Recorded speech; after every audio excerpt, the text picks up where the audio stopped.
Welcome to The Stacks, a podcast about books and the people who read them. I'm your host, Tracy Thomas, and on today's episode, I am joined by Jenny Lee.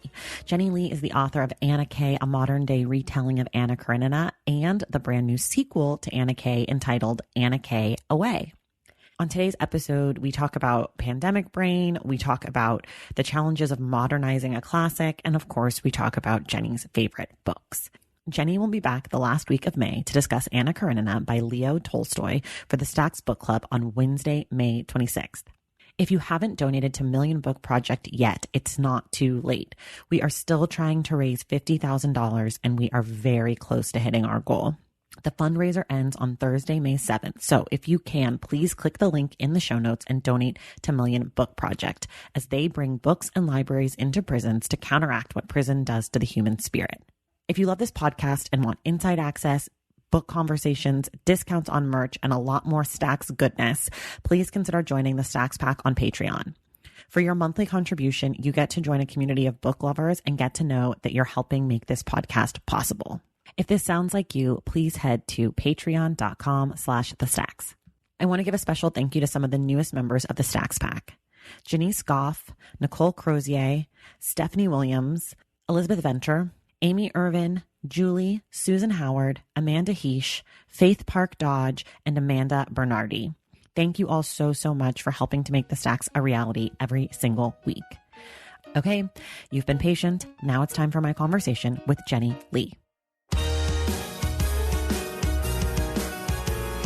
All right, everybody. It is the episode that has sort of been in the making for over a year now. I am joined by Jenny Lee, author of Anna Kay and out now, Anna Kay Away. Jenny Lee, welcome to the Stacks. Thank you. Hi, Tracy. I'm so excited to see you, but meet you virtually while we record this. So for people who don't know, last year when the pandemic first started, Jenny's book Anna Kay came out and I was like, I want to do things to support authors. So I started doing these Instagram lives that I was calling the Stacks Quarantour. So they were like little mini book tours. And Jenny was my first person that I did it with. And we both live in LA. And at the end of our thing, we're like, Jenny, you'll have to come on the podcast. We'll do it in person when this is all over, thinking it was going to be like the fall. Yeah. Totally. We're recording this in April, so it's been 13 months, but there is a silver lining. We are both going to be fully vaccinated, and we are going to record the conversation about Anna Karenina live in person with one another. So yay! I'm very excited. Me too. But for now, we'll start where we sort of always start, which is, can you just tell the people a little bit about yourself? Whoa, boy, that's a big question. I guess in terms of me as an author, yes, I live in LA. I am married. I have a wonderful husband who I dedicated the first book to, who has two English teachers as parents. So he's very helpful in the editing process. So I recommend that to any of you writers out there. You got to look for a nice husband or a mate who can help you with those things. And I have a 135-pound Newfoundland dog, which makes an appearance, named Gemma, which also appears in Anna Kay and the second book. And you also do television writing. Yes. That is like your background. Yes. I'm a TV writer and producer as well. So I moved to LA just to kind of pursue the TV aspect. I'd been writing books for a while, but you got to make a living a little bit, sometimes more than you can in writing just books. I have to say, so I've read Anna Kay, which I loved, which everyone listening knows I'm obsessed with that book, even though it's totally not something that I think that if you presented to me, I would be like, this is my kind of book. But in fact, I love rich kids doing things. Yeah. So I love the book.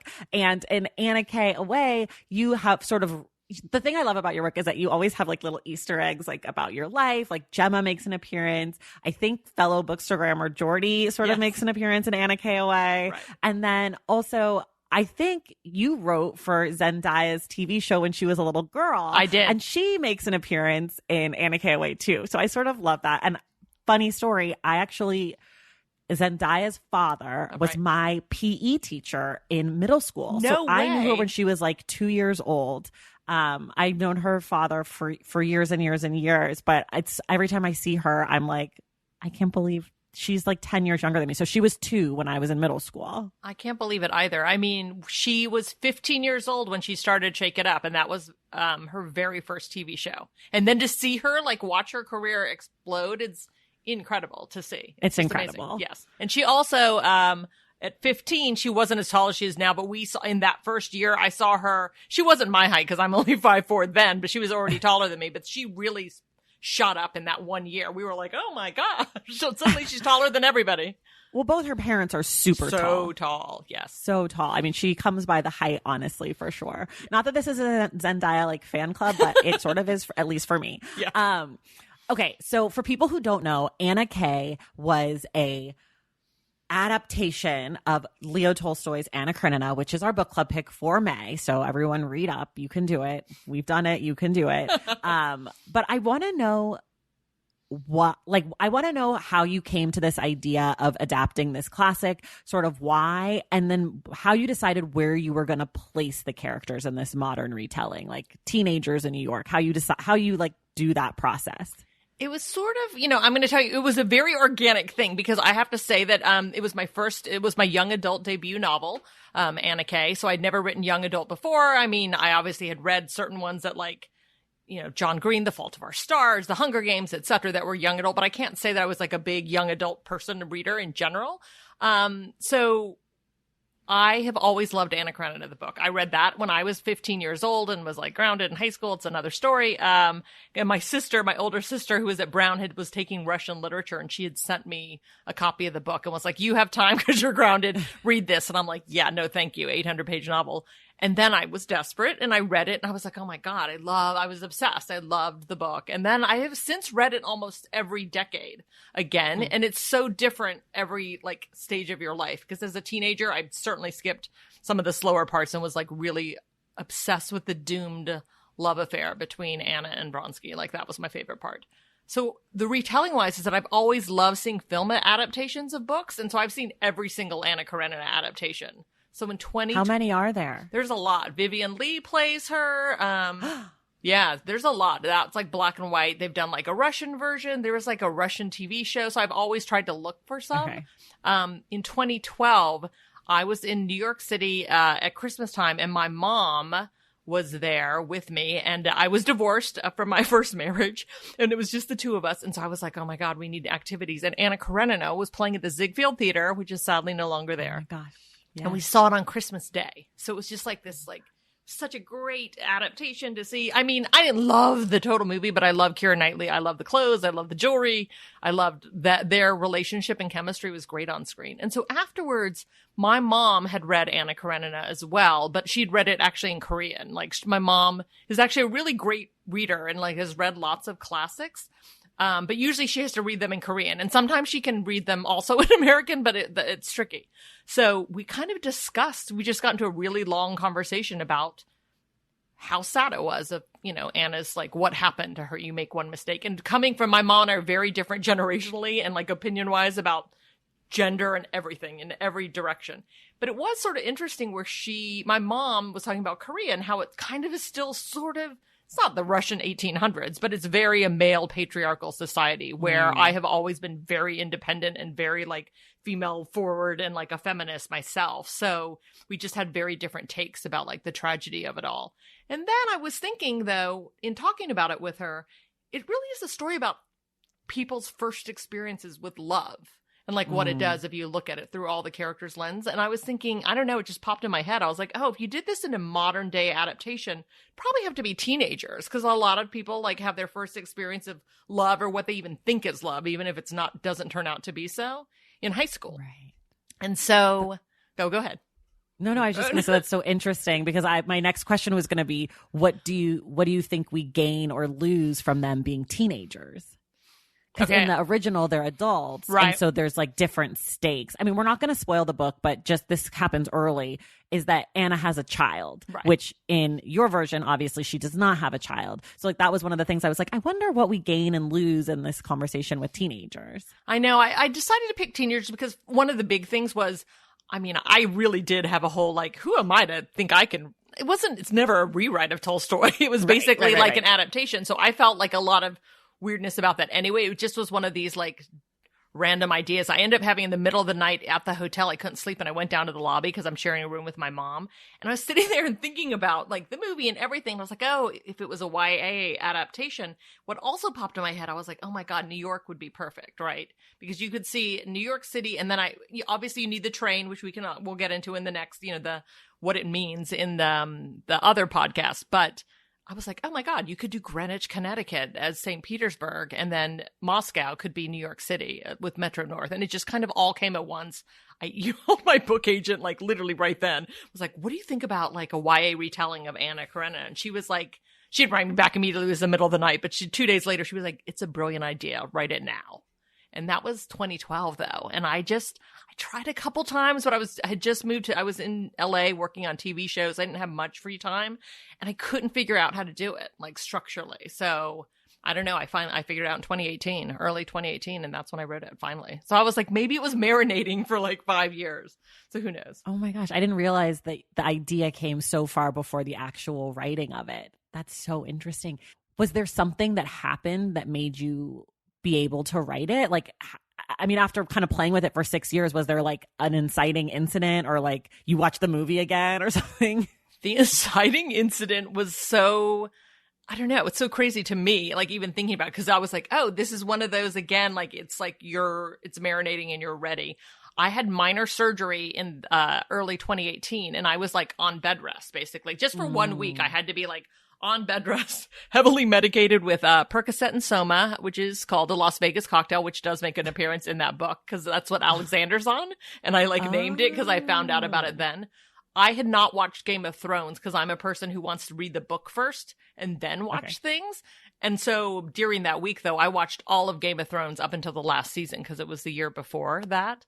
And watching it, I got obsessed with it like everybody else in the country. And then I went back and started reading the first book. And I was like, oh my gosh, it's so similar. And as a TV writer, all of a sudden I was like, oh my God, this makes perfect sense. I have to think of it like a TV writer, which is like, there's so many characters in Anna Karenina. In my adaptation, I kept being like, how am I going to do that? How am I going to write that as a book? And I was like, I should write it and structure it like a TV show, like how I would lay it out. And those super short chapters should be thought of as scenes. And it just totally unlocked for me. And I wrote that first draft, I think in 8 weeks, maybe. I mean, 529 pages. It was crazy. Oh my gosh. I was obsessed. I know. I think I thought about that too when I was like agreeing to have you on the Stacks Quarantine Tour. I was like, okay, I have like 4 days before we're doing this. And I told everyone when we were doing it, I was like, I can't guarantee that I'll finish your book. I'll definitely start it, but I can't guarantee that I'll finish it. Of course, you were the first person. I picked up your book and was like, this is an 800 book distilled down to like a 400 and something page book or whatever. I was like, yeah, fucking right. I had it on my Kindle because I don't even think we were mailing things at the time. Like I couldn't get a physical copy. And I was like, there's no way. And then I picked it up and I read it, I think in 2.5 days because it was so good. And it reads, you're right. It reads like a TV show or like it just moves so quickly. Which we can talk about the difference between that and the original when we get there, because I think there's a difference. But when you're okay, so you've adapted this thing, people love it. Smart people like me, mostly, like I love it. Right. Like young people love it. People who don't think they're gonna love it. Like it's a hit. Like it's a book hit, and then it comes out a few days, like what, a week before the pandemic. Yes, I know you had at least one live event at Chevalier's, my local bookstore. Yes. And then all of a sudden it's lockdown. All your events go online and you have agreed to write the sequel. Yes. So I want to know what the fuck that was like, because you are truly like the pandemic author. You were the first, like people who are writing books that are coming out now, they have a sense like, I'm going to do a virtual tour. I'm going to live like, it's going to be like this. I'm going to be, promoting at all these places and it's all going to be from my house. But you didn't really know what was going on and you'd agreed to write a follow-up. So I want to know sort of what that was like for you. Yeah. Where I can say Anna Kay was like this divine and such a fun experience of writing the first book, that sequel, it really took a lot out of me. I mean, global pandemic aside, I don't know. I mean, obviously it's hard to separate. When I sold the book, there was no plan for sequel. When I sold it, I did get a 2-book deal, but it was like untitled second YA. It wasn't like, I was like, oh my God, I definitely want to write a sequel and turn it into a series. I don't think I had realized that there were so many young adult series. Like, I just didn't know that that was a thing. And it very much seems to be with a lot of the big authors. Yeah, for sure. So I was like, oh, and then when Flatiron Publishers started hearing like early buzz from like sales reps, et cetera, and bookstores, they were like, maybe we should do a sequel. And I was like, yeah. I mean, I just immediately said yes without really giving it, I just loved the characters and the setting's obviously so fun. I had a great time writing it. I was like, sure. So by the time the first book came out, I actually was probably 70% done with the sequel already. So they were, and honestly, they had wanted it to be turned in, and I was like, I can't do it. I just couldn't finish. I wasn't there. And then the pandemic hit. And honestly, it threw everybody for a loop. We had no clue. It was very scary in the beginning couple months. Like you and I, we didn't even know each other, and we like immediately bonded and were like, how are you doing? How's your mental health? It was scary. And so I just was like, I really went to the publishers. I'm like, is anyone going to want to read a book like this afterwards? It's like all these teenagers are having everything canceled in their lives, their graduations, their proms, everything. So then I was like, I want to stop writing. I'm not going to keep going. I'm going to wait for a little bit. Let's see what shakes out. So I waited for probably about 4 months. And then they were like, people really love your book as an escape in the pandemic. They're like, people are still buying books. It's really soapy and fun. We really think you should finish. And I was like, okay. And then I really threw out half of what I had written. I mean, I was like, I'm going to just completely redo it. Because, I mean, obviously it comes after the first book. And I mean, we're not giving spoilers away. But, Anna's in a very different place in her life then. And I kind of wanted to mirror a little bit with the seriousness of what was happening in the world, what was happening in her life, kind of. So I really took a different approach. But then, I don't know. It's so hard to be creative and to write in a pandemic. I tried so many different storylines for her story, like her journey in that book, and I kept starting and throwing them out. I knew she was going to go to Korea, like I knew that was all going to stay, but I completely rewrote like her actual story that takes place in Korea, like, I don't know, 2 or 3 times. I kept trying different ideas, and I was like, oh, it's not working, and I've never had so many problems with like, and she's the main person too. So it was really, I was like, oh, I don't know. I will say, the one thing I learned is that I was a person who would always be like, oh, when I didn't like the sequel after loving the first book, and I would kind of be like, well, that's so lame. I mean, how could they not understand how important it is if you have a great first book to have a great follow-up? And then now I know how hard it is. I will never say that again to any movie or TV show, because I really was like cracking under the pressure of like people loving the first book. And I was like, what if I deliver a terrible second book? It was really, and I obviously did not have the plot point of the first book to go by. It was like completely made. Well, that was kind of my next question, which is what happens when the source material dries up? Like, how do you approach, like your first book, you had 800 plus pages to kind of play around with as like what I can take, like, and obviously it's not a word for word retelling. Like you definitely veer from the plot. You create, it's not the 1800s in Russia. It's 2018 or whatever in New York City. Like there's a different vibe. But when that dries up, where do you go to pull inspiration for this whole other story with these people? Like there's no blueprint. There is no blueprint. There was no blueprint. Let's just say that again. I had zero blueprint. I will say again, I was a little cocky about it, and I was like, oh my God, but the characters are so well developed. It's going to be super fun. I'm a TV writer. I'm used to like pitching story like continuously. I'm like, I'll figure it out.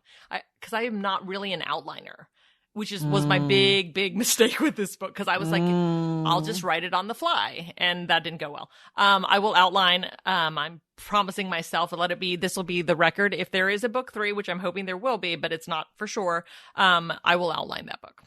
So like 100,000%. What I did is that I did know, because the first book ends pretty much at the end of a school year. Like it's not necessarily like it starts in a February and ends like by May.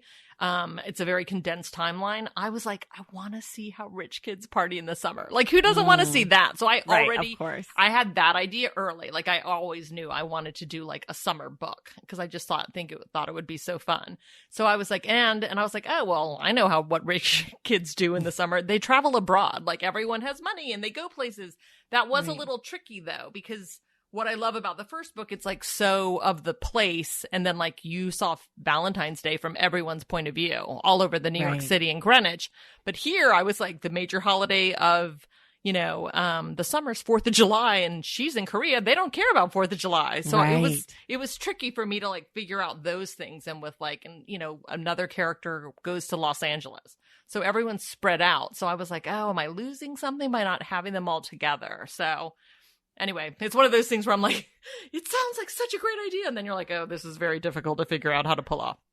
Right. Because it gets super tricky. Right. Like, I mean, I think that's the hard. I mean, I never think that sequels are easy. I think sequels seem so hard. I actually think that this sequel set all of us up for a really great third book. So I'm very hopeful that happens because I feel like that's what the sequel's job is like to bring some closure, but also to open up the door for the next thing. Yes. And I think that's really hard. And without giving any spoilers, like there was a lot you had to work through for the reader to get to a place that Anna could even have a more of a story. Yes. And I think that like that's the thing about adapting something like the original, which is it feels like the ending is very final. And like Tolstoy is like, I'm not actually going to write a sequel. Yeah, exactly. Like, I gave you 800 pages. Get out of my head.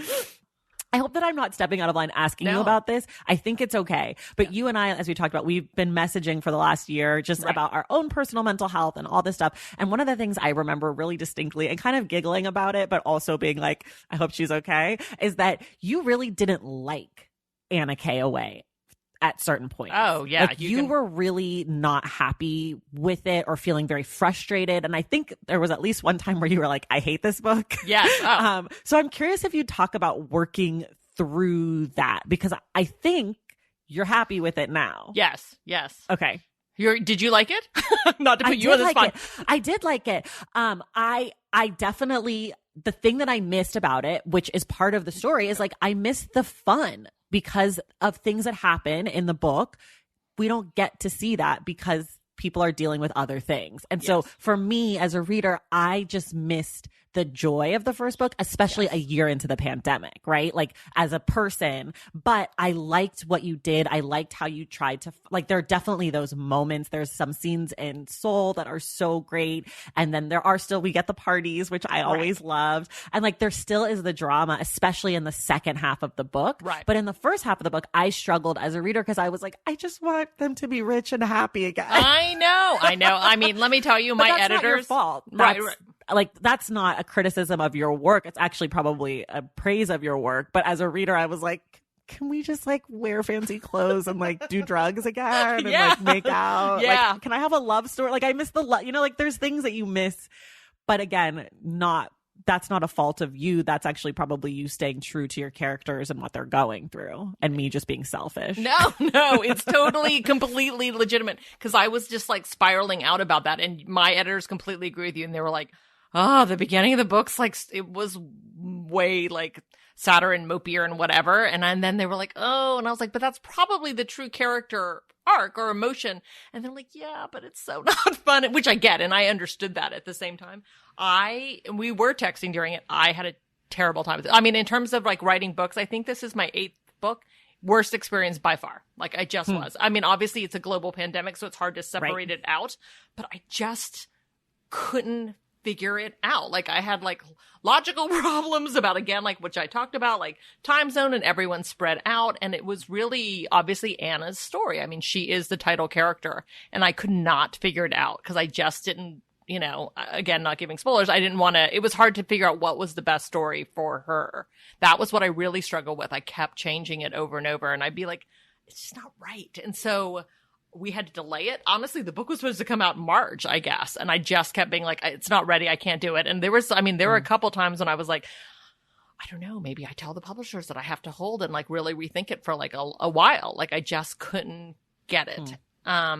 it was really through the help of my husband, who, because it was just the two of us trapped in this apartment for so long, for a year. Right. And like, he saw me struggling and whatnot. And he was such a great cheerleader. He kept being like, you can do this. Like, you can figure it out. Like, we can do it. We can talk it out as much as you want, because I don't know, I just was never happy with it for a really long time. Even, I would turn it in with like dread, and then I'd be like, oh, and then I'd come up with a new idea and I'm like, maybe I'll do this. And I would like write my editors. I'm like, they went through like quite a time with me too. It really was crazy. It was someone else through Instagram. It was another author, who's a Flatiron author, who wrote The Hazelwood, Melissa. I text her something and I said something about it because I know she did sequels, and she's like, I'm going to give you advice that it's not even my own advice. It's Marie Lu once told it to me, who wrote Warcross. She was like, all people want from a sequel is to hang out with the characters again. They just want to be with them. So they're not like as super focused on plot and everything that happens. Maybe you're putting too much pressure on yourself, and just like have fun with the character. So that kind of unlocked and made me stop stressing out a little bit, because I was like, okay, that's true, right? These are, that's what I'm hoping. So, and that's what I did. And then in the end, we just slowly got it hopefully better and better. And like, I was pretty satisfied with it by the end. So that's so good. I love hearing about that, because I think oftentimes authors don't admit, at least to me or publicly, about hating or not liking or being disappointed in their work. And because again, we were messaging sort of throughout about all sorts of things, about our lives, about our bodies, about our everything, snacks, how we're eating. Yes. Yeah. So I found that to be really fascinating. And when we decided to talk about this, I was like, I hope she'll talk about that. I'm, as a TV writer and like who works in like comedy rooms, really you have to just go there and you can ask me anything and I'll tell you the truth, because that's where the good stories come from. I mean, it's that sort of honesty that makes, anyone out there who wants to be a writer, it's not all like, woohoo, like the first book, amazing, like writing experience for me. Loved every moment. This one, I was like, I don't know if I can do this, like for real. Right. What do you find to be the difference for you creatively working in a writer's room with lots of people versus working with yourself? When you're like writing a book, because I know, in writers' rooms, it's a lot of conversation. It's a lot of ideas. It's a lot of back and forth, versus when you're stuck with yourself in your head, in your apartment, and maybe your husband helps here and there. Like, how does that work for you creatively? I think like growing up, I've always knew I wanted to be a writer. That was always a dream. And it's still on the top of my bucket list as an adult fiction novel. Like that's still like, I'm like, that is my ultimate goal. And so I've always wanted to do that. But when I started writing books in the beginning, and my first couple books were like collections of like, humor essays about my life, I found that very isolating, because I always worked through my 20s. I worked in marketing. I worked in PR. I worked in, in like a book and advertising agency for book publishing, like I worked in book publishing too for a little while. I did a bunch of different things, and I love people. I'm very social, just like how you and I became friends on Instagram. Like I'm very social. I'm chatty. I sort of need that. And I just found writing books a little bit like lonely and isolating. So when I finally moved out to LA in like 2007 and started writing for TV, I was like, oh my God, TV's great. It's like a group. It's like putting on a play. It's like a bunch of people like, on Shake It Up. As that example, since we already discussed it, it's like 100 people put that show on. Do you know what I mean? Concluding like 8 to 10 writers versus the entire crew. So it's like a group experience, which I love. But then there is this point in time when I started missing writing books again. And how I got back into it again, especially fiction, is that I had pitched for Disney Channel. They were like looking for a talking dog show. And I am obsessed with dogs. I've always been my dog. And I was like, oh my God, this was when they were going to do Dog with a Blog, which is the show that came out. And that was in development. But how development works, it's like a year and they don't know. And testing showed that kids want a talking dog show. And so I was like, I'll do it. So I just threw my hat in the ring on something like that. They like listened to pitches from so many writers, and I came up with a whole idea and storyline, and I pitched it, and I didn't get the job. And I was like, okay, but I figured out this whole thing. I figured out these characters, and I kind of loved it. And I was like, maybe I should write a kid's book. And like, I'd never even thought about it, because, it was like basically a boy, who was like in elementary, in like 5th grade or something. And so then I just started writing it. I was like, you know what? I'm going to try it. I'm just going to, why not? And so I was getting up every morning before Shake It Up at like 5:30. And I was like, I'm going to write 10 pages a day. Not even if I didn't do it, it's fine. And I had a friend who I would email it to, and she didn't even read it. I'm like, don't read it. But it was just gave me like a marker, like, and set me on a goal. And soon I had like, I don't know, 60 or 70 pages. And then I submit it to my book agent and they're like, oh, she's like, finish it. I love it. It's super fun. And it really, writing for Shake It Up, very gratifying. All those, we had a live studio audience. Those teens loved that show. Like, you can't believe the passion. Do you know what I mean? So I found it very rewarding as a writer. So ultimately, before Anna Kay, writing Elvis and the Underdogs, which is a middle grade book, kind of for like 3rd to the 5th grade set, really was such a great experience. Like, my book tour for that was amazing. I met my husband through my book tour for that book and whatnot. So it was like absolutely this amazing experience. And so now I think I've figured out a balance to do both, because I really do want to do both. The freedom, getting back to your original question. In book writing, yes, you have so much more freedom to do kind of what you want to do. You have to think of TV as like a series of hoops, basically, which is how I think about it. Every step of the game, you have to, like, there are producers that you have to get their notes on. You have to usually do a lot of their notes. Then it goes to a studio. You get all of these people's notes. You have to then, like, take that into consideration. Then it goes up to a network or whoever's streaming it.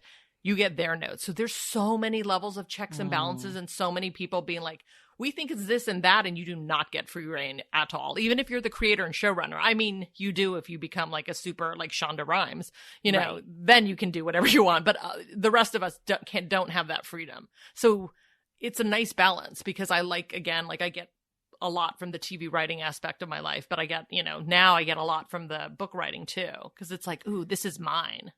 Right. With the hoops are there hoops in book writing? Like, what is it like when you submit it to your editor? How much pushback do they get, or the publisher, like the bigger publisher, on your work? With your first book, when you're first selling a book, like with Anna Kay, you have to write the entire manuscript first, and that goes out on submission everywhere. So then, because I was lucky enough to have a lot of publishers interested in it, I didn't get much pushback at all. Like, you get to go through this period where you get to talk to different editing houses, and they're pitching you on why you should pick them. I did get pushback though with Anna Kay, and a couple publishers in their young adult division said, you're going to have to tone down the sex and drugs. Like, it's just like FYI. And I was like, okay, and that helped me make my decision, because I didn't want to. I mean, it was really, I really was very, again, I wasn't setting out to write a young adult novel. I was setting out to write a novel, but then they happened to be teenagers, so I knew it would be young adult. But I was in no way catering to what I thought was a young adult audience, because I was like, what is that? I mean, in my time when I was a teenager,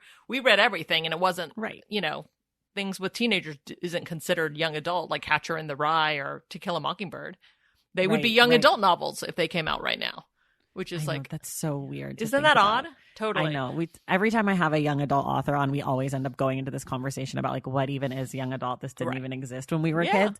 But that's one of my other questions for you is like, I know people felt some type of way about your book portraying kids like doing bad shit or whatever, like drugs and sex and like being rich and like being unlikable, which, if you ask me, my favorite parts of the book are kids being young and rich and unlikable and having sex and, making mistakes. That's the whole point of, I feel like, youth. Right, exactly. And like, that's true to, I mean, I wasn't doing all the things that those kids were doing in their books, but I definitely knew people who were doing those things, Absolutely. Like I wasn't quite that much of a rebel. Everyone knows I like to follow the rules, but I had friends who were, I had friends that my brother would call fast ass broad and like all these things. So I'm wondering, like, did you ever have to respond to that pushback, like from readers, or were you just like, you don't know kids? Like, how do you deal with that? I got the most pushback probably that I noticed are in comments on Instagram. Because look, my whole thing about reviews, like it, don't like it. There's so many books that everyone loves that I was like, so honestly, I was like, that's the whole point that's so great about reading. It's like personal choice. It either worked for you or it didn't for whatever reason. So I have no issue with bad reviews or people like, meh, or I put it down or I didn't finish. I got a lot of like people, I would think moms being like, I do not recognize teenagers like this. And I was like, okay, well, I want to tell you something. Teenagers lie their ass off. Every kid lies. I'm sorry, you even just lie when you don't have to lie because you just are practicing. I don't know what it is. You're just like, so I was like, you don't know. Because I have a couple of friends who, are wealthy and live in New York City and they have teenager kids and they're like, oh, well, I don't think there's this amount of, and I was like, I promise you are wrong. And I did research too, like for sure. Cause I have friends who have teenagers now, and they absolutely are like, oh yeah, I've definitely seen coke at party. I've seen coke at parties. I've seen drugs. I mean, they're not going to admit that much that it was them to their parents, as I'm their mom's friend, but it's out there. Like I also went to 1 year of boarding school at St. George's in Newport, Rhode Island. Okay. And it was an incredible amount of rich kids. Like you can't believe it. And let me tell you, they like live fast. I think when you are born into extreme wealth, and I was not at all, you do have a level of sophistication and worldliness because you get to travel more and go places, and their parents have like multiple houses. You just probably see more things, I would think. So maybe they are a little bit more sophisticated, especially growing up in New York City, because I arrived in New York at 18 for NYU.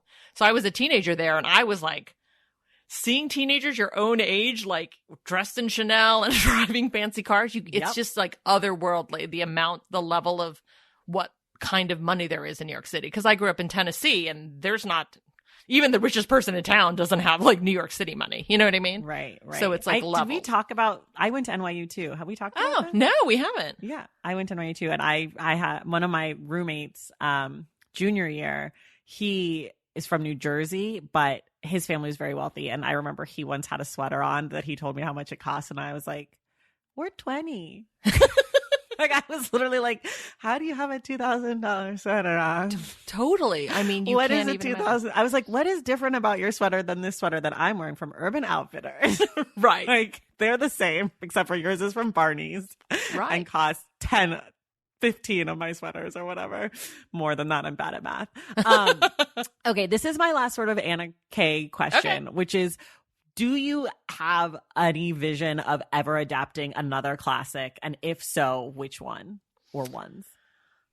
Yes and no. Well, it's weird because, again, with Anna K, it wasn't like, I didn't know it was a thing. I didn't know that so many people do that everyone like loves. I mean, I knew obviously about Shakespeare and Jane Austen. Like everybody knows that people adapt those books, but I had no idea that so many were being adapted, and especially in young adult literature. So my agent did absolutely say, what are you going to do next? Which adaptation? I was like, I don't know. And I was trying to think about it a little bit because I was like, oh, I do kind of like The Count of Monte Cristo, but I feel like that's been done a bunch too because I like revenge tales, because I was like, ooh, I like dark, and I feel like that would be super fun in teen version.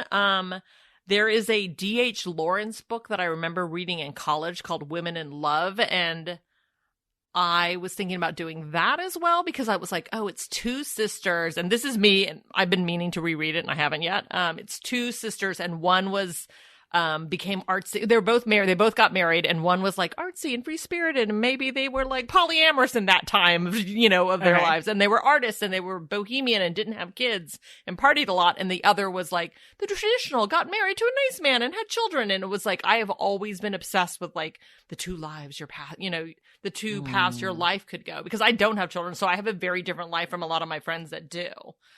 So I just always am like, ooh, the two versions and two sisters. I thought that would be a fun one to do. I'm not sure. I mean, part of me is like, is it a good thing? And I'm going to ask this to you. Like, I was like, oh, I'm retelling these like white men stories. In a way, I kind of like that idea because I really, with Anna K and Anna Kobe, I'm like, these girls are going to lead. They are going to have voices. They are not going to be like, seen through a different lens. So I want to have them like do what they want to do and then just make it a little bit more modern, but I'm not sure. So, I mean, I know it's a vague answer, but I'm like, if it has to be a book that I know that I love. I don't think I'm the type of person that can just pick something and be like, ooh, this would make a good adaptation. Like, and and then just do it for that sake. Cause right now I have so little time to like write books on the side, of my regular day job. So it's gotta be something I'm like obsessed with. Like I work best when I'm obsessed with like one story and an idea and I can do it, because otherwise it's not going to work for me. Right. I said that was my last question about Anna Kate, but then you reminded me that I had a really important question that I wanted to ask you about, which is one of the things that when Anna Kate came out is that it was sort of marketed as Gossip Girl meets Crazy Rich Asians. And I had a lot of feelings about that. I'm not Asian and you are. And I don't feel like that was a fair assessment, because I feel like, first of all, Anna and her brother are half Asian. Right. And they're really the only Asian characters in the book. And I sort of felt like it was like a way to pigeonhole you because you are Korean also. Right. And like, I'm wondering if you had feelings about that at all. And if you didn't, that's fine too. I just did because I have feelings about everything. But I found it to be interesting because yes, they're rich, but I don't know. I didn't get Crazy Rich Asian vibes besides rich people, but I don't know. I think that is like just the categorization that people use right now for anything that's like Asian and a little bit like fancy. They're like Crazy Rich Asians because I'm telling you that it was everywhere. Like that is the only way my book was described. Gossip Girl, I am fine. I like that. Like that's definitely it is a very Gossip Girl for totally. Sure. So I absolutely think that one is accurate too. Because I was thinking like Cruel Intentions, you know what I mean? Sure. Like Dangerous Yeah. Liaisons. That was kind of a thing. But I think with the Asian thing, I think that's the one thing they just throw onto it for good or for bad. Because in some ways, I definitely drafted off the success of Crazy Rich Asians because I sold this book it went out September 5th, which was like Crazy Rich Asians came out like August 15th and had like blockbuster 2-week box office out of nowhere. No one expected it to be a hit like it was. Right. And then it took off. So it's tricky because I have lots of feels about that as well, you know, about like how you categorize like diverse works and whatnot, because even in my TV work it turns into like Crazy Rich Asians, and I'm like, well, or people are like, oh, have you watched Bling Empire? And I'm like, I didn't or I haven't, but it's like it's just they pick that one comparison of one Asian thing they know and they just put it on there and they just mash it up and say it's accurate. But I agree with you. I wouldn't necessarily think that Anna Kay is like Crazy Rich Asians-esque, except for the fact that, like, you know, I read the books of Crazy Rich Asians, and they're very soapy. And I, for sure, you know how serious Anna Karenina, the original, is. Yes. I definitely made a point. I'm like, I am not trying to rewrite Tolstoy. This is not high art. My book will not be literature, you know, basically, and study for 100 years. I want fun, soapy, like it needs to be a different version. I need to make it my own thing. And I wanted to write something that I wanted to read. So I wanted to be serious, but I wanted to come through in like fun ways. Do you know what I mean? Like, with the characters, etc. So, yeah. I mean, the only reason I say that is also because like, besides Anna and her brother, there's like a pretty diverse cast of characters. Like Dustin he's mixed. He's mixed, black. Jewish and black. Yep. Like me. Yes. And I feel like there's like lots of white. It's just, it's more diverse than either Crazy Rich Asians or Gossip Girl, for being completely honest. Right. And maybe that model doesn't really exist and like you're creating something new, but I just was curious about that. Okay. We're going to take a quick break and then we'll be right back. Valentine's Day is upon us, and I've got love on the brain. Love for books, duh, of course. Hello. Did you forget what podcast you're listening to? I love bringing you all great reads, exclusive author interviews, and behind-the-scenes book gossip. But I can only do that with your support over on Patreon and Substack. Our Stacks Patreon community, also known as the Stacks Pack, is where you can go for book club meetups, a private, very active Discord, and a year-long mega reading challenge to help you achieve all your reading goals. Plus, you also get that monthly bonus episode. Now, over on the Substack, you can subscribe to my newsletter, Unstacked, where I keep the book conversations going. I also give you a healthy dose of sports and pop culture, definitely some hot takes happening over there. And again, that bonus episode. If you don't have a few dollars to spare, don't worry. There are free options on the Substack and the Patreon to get you a little extra Stacks magic. Making this podcast is a total team effort, and by supporting my Patreon and my Substack, you allow me to support my amazing team that makes the show possible every single week. So if you or your friends are looking to meet other book lovers and support this indie podcast, come hang out with me on Patreon, Substack, or both.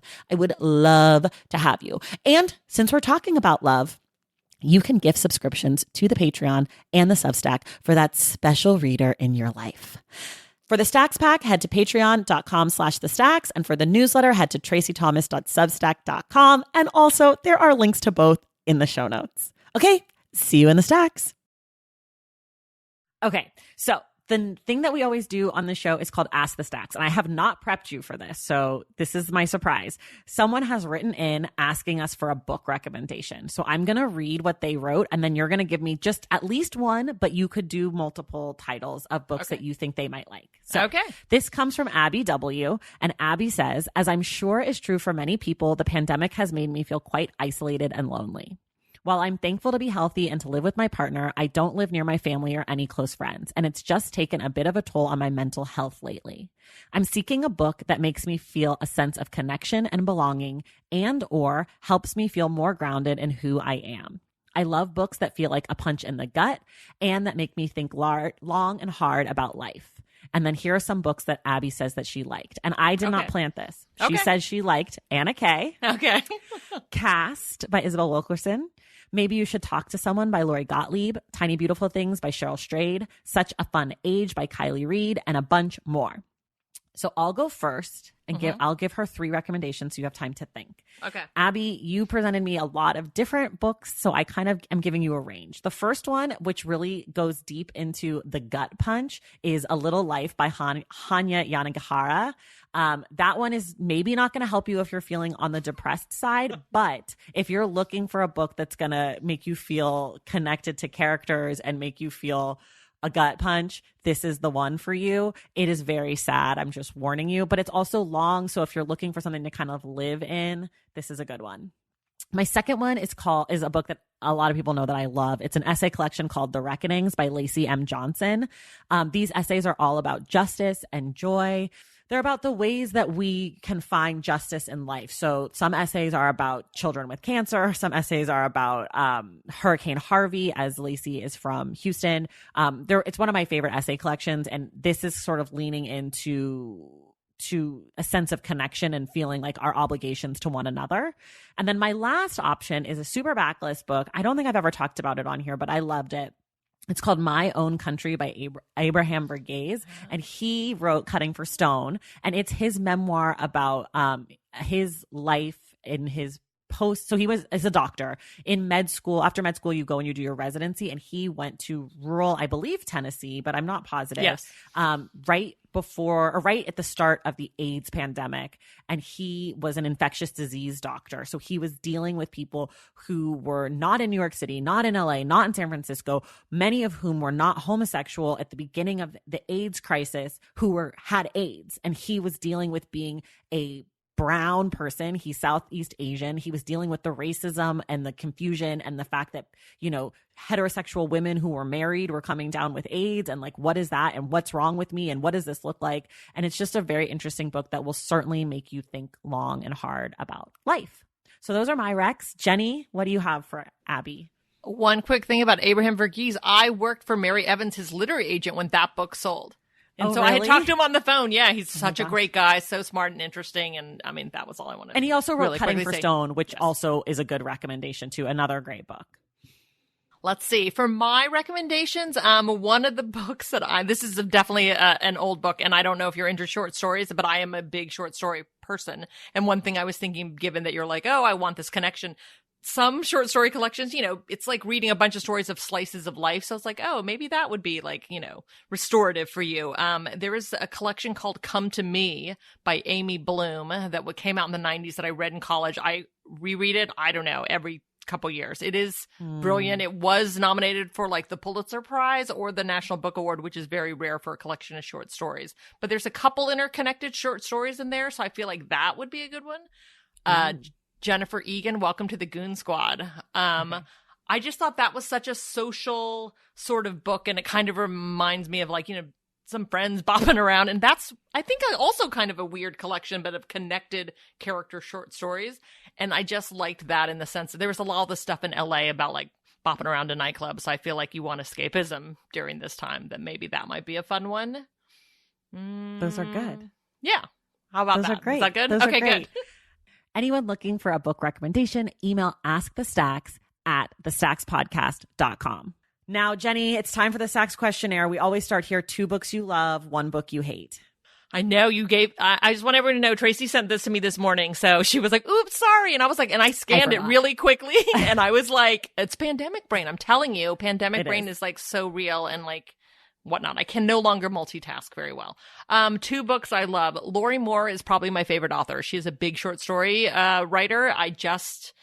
There's a book, her first collection, it's called, oh my gosh, I'm blinking. It's Self-Help, I believe. And I read it in college, and there's a book, and it's all written in second person, meaning like you do this, and then it's like how to have an affair, and it's like, it's hilarious. She has such a skewed, like edgy point of view, and I was like, oh my God, it's so amazing. I remember feeling kind of like alone in college and whatnot, being like, she gets me, I would get her, we could be friends. It was one of those sort of things. Like, I like how she sees the world. So I would recommend Lori Moore, short story wise. Another book I love, I'm obsessed sort of with Sally Rooney right now, I gotta tell you, because I'm rereading Normal People, the scripts, basically, because they published that book.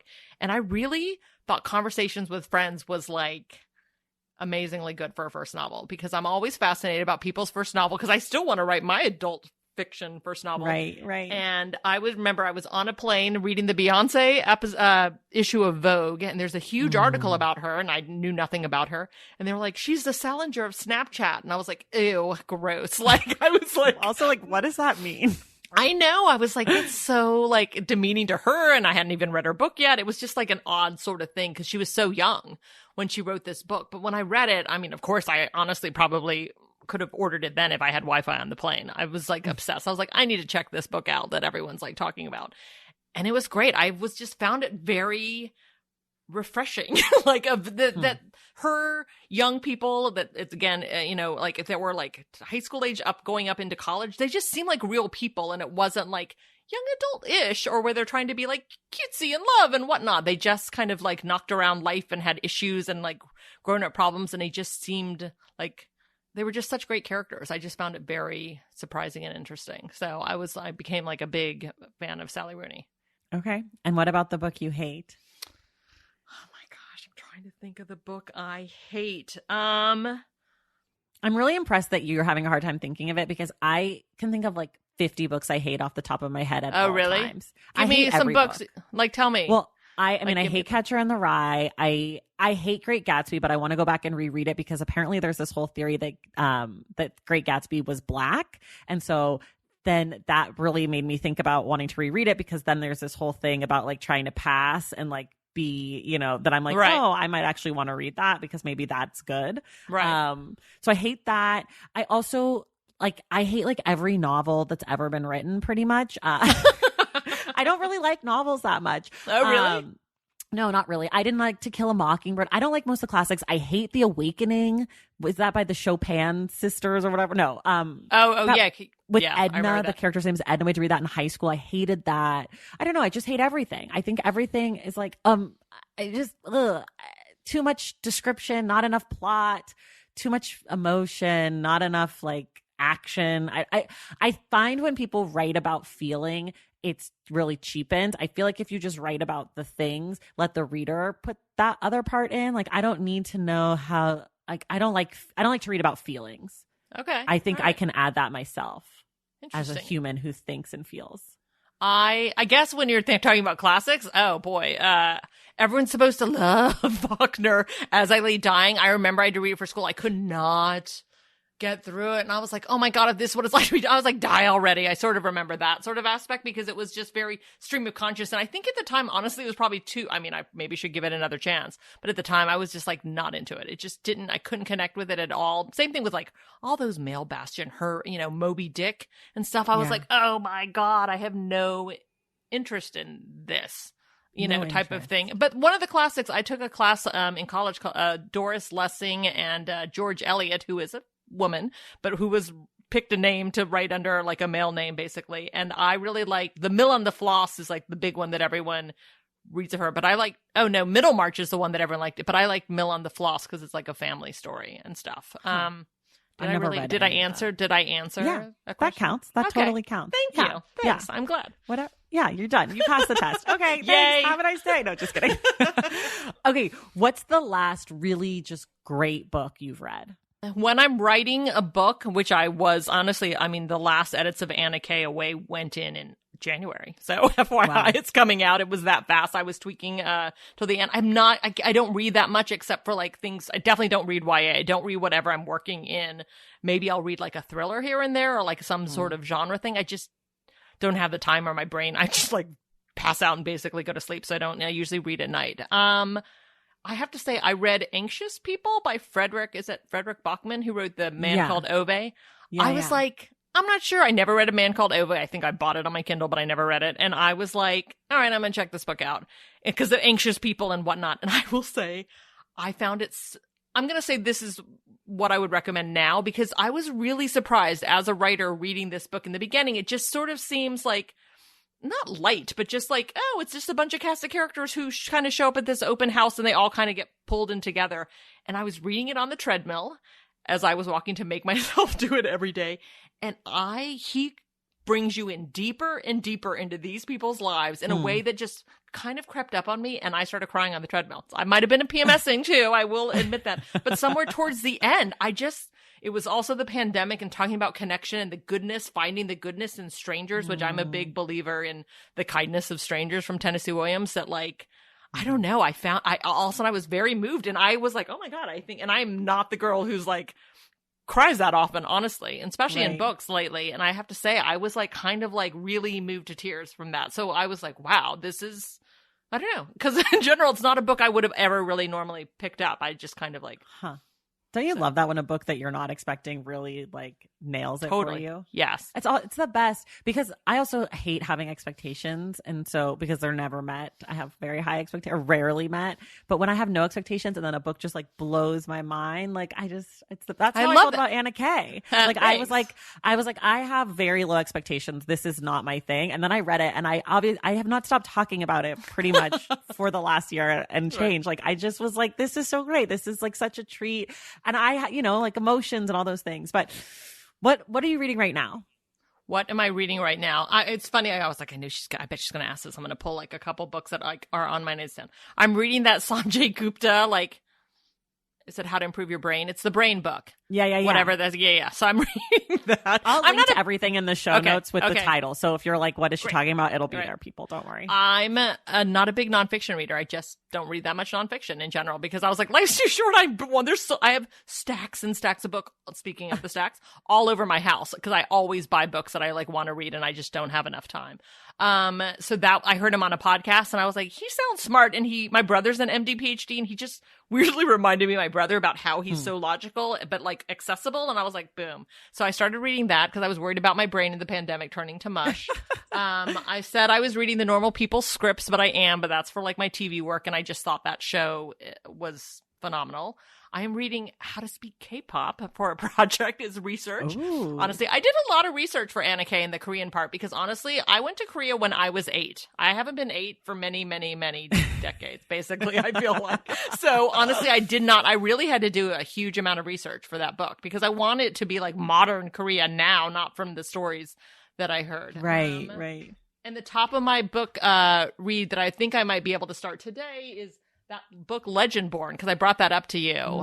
It's a young adult book that's been I just keep hearing a lot of buzz about it. And everyone's like, oh my God, Legendborn's so good. So that's like kind of like the list. Because I am on a kick right now because I want to read more diverse authors. And I mean, because when I'm obviously diverse, but I was looking through my bookshelves and I made the recollection that even though I do certainly read diverse authors like They're There by Tommy Orange, I mean, I'd certainly seek it out. But I mean, obviously the dominant amount of books that I have, and we have 2,000 or 3,000 books in this house. My husband's a huge reader.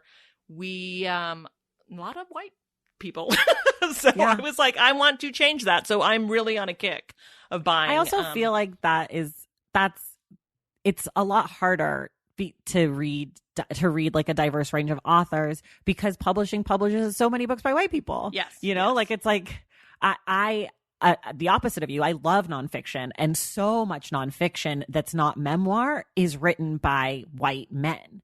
And so every year, I track all my reading and I keep track of what I'm reading. I'm not always disappointed because I've read so many books by white men. And then I'm like, right, but I also read, investigative journalism, nonfiction, and like that is who has those jobs. you know? And so It's true. I try, like, if there's a book by a Black woman that is in that vein, I try to read it, you know? Like, I've read plenty, but like, I'm reading a book about mass shootings right now, and it's written by this white guy from Texas, and I'm like, ugh, but also like, I'm curious. So, you know, like, I get it.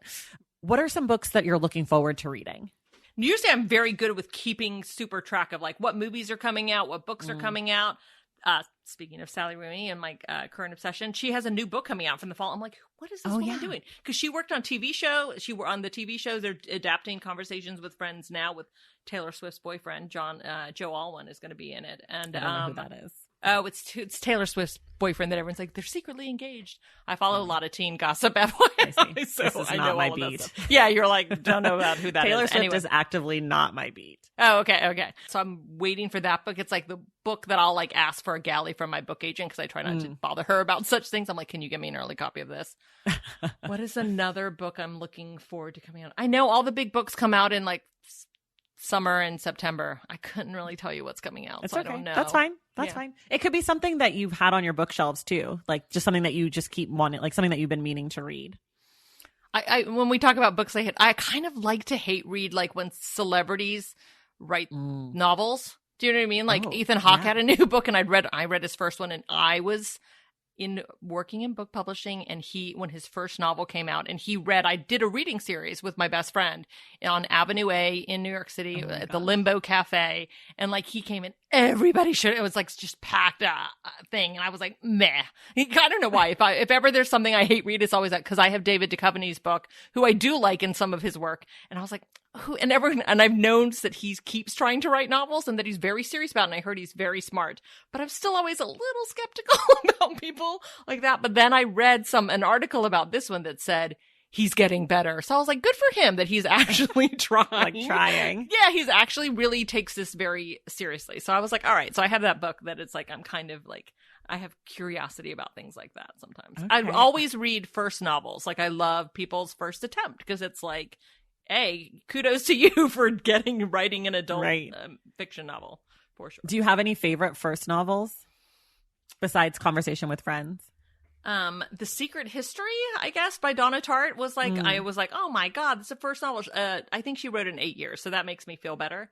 Okay. I grew up in the time of Bret Easton Ellis and Jay McInerney. That 80s, 90s, New York City, lots of coke and drugs and name dropping of designers and stuff. So I really loved Less Than Zero because I really liked the movie, and I loved his first novel too. And then Tama Janowitz was in that thing too, like Slaves of New York. So anything that was that, because I do think I got a little bit of flack for all my designer name dropping in Anna Kay. And I was like trying to think where that came from. And I was like, oh, I bet it kind of came from like Bret Easton Ellis, because all of his books, like American Psycho, are just all labels and whatnot. And I guess I just recognize that stuff. And so maybe I don't know for sure. That's where I'm assuming that's where I wasn't really thinking about it. Cause I was like, oh, don't people want to know what rich kids are wearing? Cause I do. Yes, I certainly do. I just think those people don't care about rich kids. Like, I just think like they're just not interested in rich people. And like, that's fine too. I am interested. Yeah. Please tell me what they're wearing, where they're eating. Like, I need the details, please. Let's see.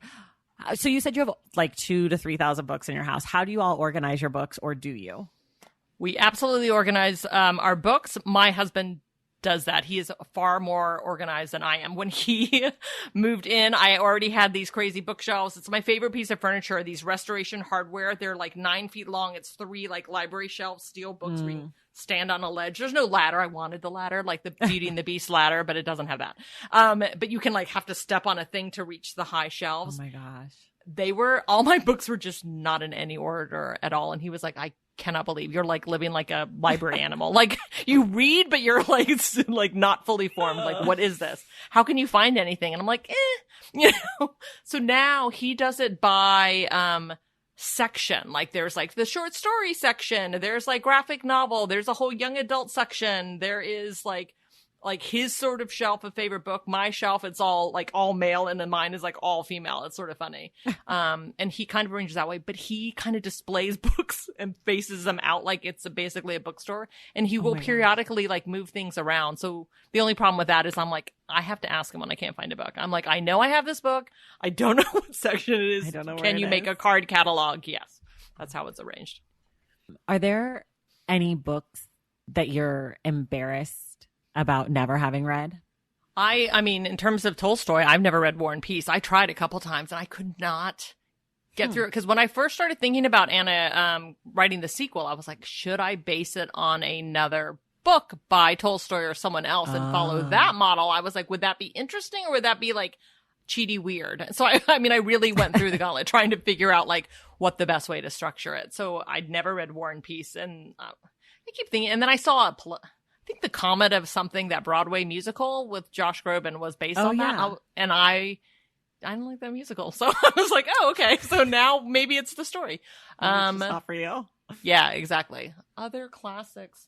They'd probably all be in that classic sort of thing. Because I think I would just start some of these. I'm like, meh, not into it. What about a book that you're proud to have read?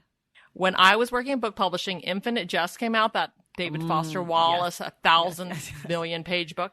I went to the book party because it was like I was an assistant and we had a chance to like go, and they gave out these galleys of the book that were signed by him that are now honestly worth like $2,000. I carried that book with me forever, never read it. Like, every boy in their 20s in New York City was carrying that book around. I'm like, they're not reading that book. No one I know has read that book yet at all. I meet my husband in 2014. Lo and behold, it's one of his favorite books. And I'm like, so you read it? And he's like, I've read it twice. And I'm like, what? Shut the fuck up. Get the hell out of here. But then when we started falling in love, I'm like, oh, it's one of his favorite books. I guess I have to read it. But I was, that thing where you're nervous and you're in a new relationship. Right. I'm like, what if I hate his favorite book? Because reading's such a big deal to me. So I was like, I guess I'll start it. So many characters, so many things. I'm like, yes, do I get why David Foster Wallace, that so many people like love him and obsessed, and is very different? And I don't know if he's an experimental writer, but there's just like a bastion of men usually who just love him. So I really tried to give it my all. And honestly, it took me like 255 pages before it kind of started taking off for me. It was such a so many characters. It's some crazy stuff that happens in that book. But then ultimately I did end up understanding why he liked it and appreciated it, for sure. So I am very proud. It's 1,079 pages and I have read it. For real. Good for you. That's really impressive. I feel like a lot of people by the end of this month, May, are going to feel very proud to have read Anna Karenina. Yeah. I feel proud that I finally finished it. And it's my first and probably only Russian novel. At least the classic. Like maybe I'd read like Nabokov or whatever. But like, I don't know. Not rushing to it. Okay. If you were teaching in high school, what's a book you would assign? I honestly would assign a collection of short stories. I don't know. I just think that I got the most out of these slices of life. And it really, when I think about why I love short stories so much versus novels, because it's like, it's a small thing and it's a slice of life. So you have less expectations, but the best ones are the ones you're like, oh my God, they managed to fully develop like these incredible characters in like 8 pages, but then it's done. And I feel like I have read so many different collections of them that I really kind of have a very expansive worldview. To me, I'm like, if more people read books, it would really help the world, basically. I just think kids should read more, and like all different types of books from all different perspectives and slices of lives of all different characters. I really think that would help, because I think people get stuck in genres or types, and that's all they read, and they're all kind of a little bit sort of the same. So maybe I think I would do a lot of short stories, just because I think that, writers who are great at them really like do a random assortment of characters, and they like discuss one theme. So I think it's very easy to like pinpoint and like talk about one particular story. Have you read Danielle Evans' short stories collection? Her newest one was The Office of Historical Corrections. No, I haven't. I think you should read it. It's really good. I will. All right, awesome. I'm not a huge short story person, but I think the collection's really cool and good. We did it on the show, so I have lots of feelings about it. But I will get it immediately. Yeah, definitely. It's like 7 short stories and 1 novella. So like the last 100 pages is like a novella, and then the first part is a bunch of short stories. Okay, I'm going to ask you 2 more questions, and then we're going to be all done. And I'm only asking you this because this is sort of your wheelhouse, but what's a book that you would like to see, or maybe you would like to adapt into a television show or film? I have an idea that I've been sort of working on, that I was like, oh, would this be a movie, or is this like, because I do that thing where I try it in different little genres, because I was like, maybe it's a short story. The picture of a modern, and this also would work for your earlier question, the picture of Dorian Gray, I always thought was so fun. And I was like, ooh, a teen, but I would totally flip the gender and make it female. I was like, I would make her Dory Gray, basically, and do it as a girl instead. So I thought that would be fun. Yeah. That's good. Okay, last one. If you could require the current president of the United States of America to read one book, what would it be? I personally, I went through a media blackout right after Biden's inauguration in January, and I was like, okay, I just want to go back to not reading or caring that much about politics anymore because we got you know who out, the unmentionable that I can't even discuss, and this is the new charge. I think, in my opinion now, is Joe Biden's so busy, I would want him to read a fun book to honestly, I know, is that crazy that I'm not being you should read this book and learn about people. I would think he should read a beach read because I am impressed. I like that he's getting so many people vaccinated. I'm very much he is he has inherited a job that was lying in ruins. Right. So I feel like I would suggest a fun beach read, escapism. Do I have to name the book? I do have to name the book. You don't have to name a book. I feel like that's fine. I think that's fine. Just something nice for Thanks, Joe to Tracy. relax. Yeah. Joe and Jill can just hang out on the beach in Delaware or wherever they like to go to hang out. Yeah, with their dogs and stuff. Totally. Yeah. Major needs a break. Major's having a tough time adapting, I think. Or Champ. I don't know which one. It's like Champ and Major. One book, one of my favorite dog books is The Monks of New Skeet. They are these monks that live in upstate New York. It's a dog training book, and they have German Shepherds. How to Raise a Puppy? Yes. Okay, but no, this is it's how crazy. to raise a dog. Oh, tell me. So my guest last month, my April guest, is Reginald Dwayne Betts, and he is a lawyer, activist, poet, all these things. And one of the books that he talked about was How to Raise a Puppy by the Monks of New Skeet, which truly, could you imagine this book coming up on this podcast? I'm just blown away.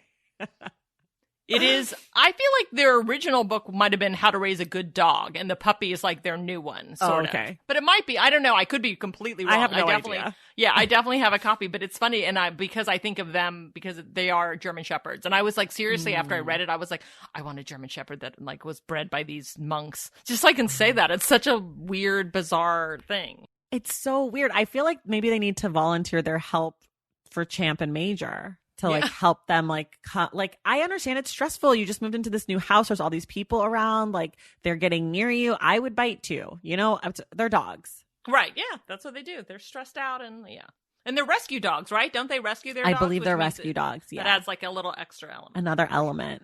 All right, everybody. This is it for Jenny from now. Please check out Jenny's books, Anna K and Anna K Away. Jenny will be back the last week of May 26th. We're discussing Anna Karenina by Leo Tolstoy. We're finally doing a Russian on this podcast. So leave me alone, people. I'm doing it. I read it. Thank you very much. I read it in 20 days. Very proud of myself. Very proud. And we're going to discuss it in detail. We are going to spoil that episode. So if you're trying to read along, please make sure you finish it before you listen. And Jenny, thank you. Thank you. I had such a great time. So much fun. This is so much fun. And next time we're going to be in person, we're probably going to have a glass of wine. I don't know. We're going to have a good time. You guys are going to be jealous. It's fine. We're going to be vaccinated by then. Both of us fully 2 weeks out, all of that. Thank you so much. And everybody else, we will see you in the stacks. Thank you all so much for listening, and thank you to Jenny Lee for being my guest. Jenny will be back on Wednesday, May 26th to discuss Anna Karenina by Leo Tolstoy for the Stacks Book Club. Please consider making a donation to the Million Book Project through the link in the show notes. Help us hit our goal of $50,000 towards getting books into prisons nationwide. Make sure you're subscribed to the Stacks wherever you get your podcasts, and if you're listening through Apple Podcasts, be sure to leave a rating and a review. For more from The Stacks, follow us on social media at The Stacks Pod on Instagram and at The Stacks Pod _ on Twitter. And check out our website, thestackspodcast.com. Sebastian Alcala is our sound editor and producer. Our graphic designer is Robin McCrite, and our theme music is from Tigirgis. The Stacks is created and produced by me, Tracy Thomas.